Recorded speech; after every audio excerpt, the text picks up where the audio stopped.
السلام عليكم. السيارات الرولز رويس الصيانه بتاعتها بتبقى عامله ازاي؟ وهل هي زي كل السيارات ليها صيانه دوريه كل 10000 او 20000 كيلو؟ وايه انواع الزيوت اللي بتستخدمها؟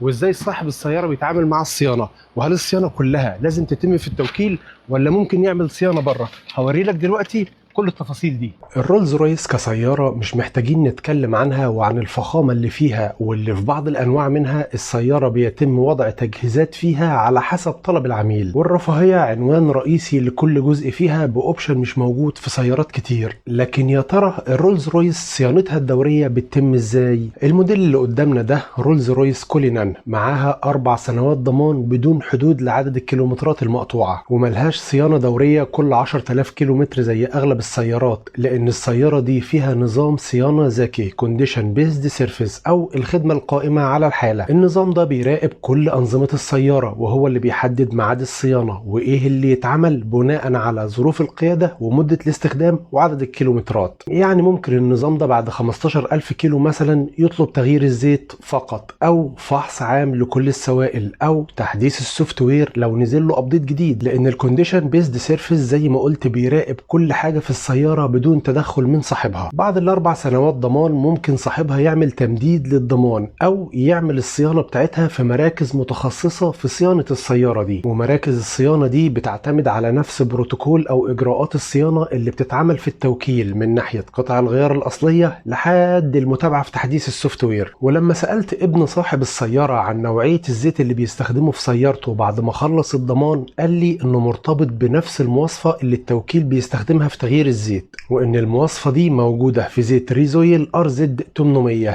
الزيت ده تصنيفه الامريكي SN وتصنيفه الاوروبي C3 ولزوجته 544، والسبيسيفيكيشن بتاعته مطابقه لمواصفات السياره بالظبط. الزيت صناعته الماني وحجم العبوه 4 لتر. المحرك بتاع السياره دي 12 سلندر مزود ب2 تربو، وبيطلع 563 حصان عند 5000 لفه في الدقيقه. والمحركات اللي بالقوه دي بتحتاج زيوت بمواصفات خاصه. وبالمناسبة السيارة دي بتاخد 12 لتر زيت بالفلتر، وهوري لكم عملي قريب، وبإذن الله هوري لكم بشكل عملي الصيانات الدورية اللي بتتعمل للسيارة دي. فلو عندك أي استفسار أو سؤال اكتبه لي في التعليقات. وبالتالي أنا أعتقد إن استخدام الزيت ده على سيارات غير الرولز رويس هيكون إضافة كبيرة للسيارة اللي هتستخدمه، وهيطول عمر المحرك ويرفع من أدائه. لايك وشير للفيديو، لأن المعلومة دي أكيد هتنفع ناس كتير، ونكمل مع بعض الفيديو اللي جاي بإذن الله.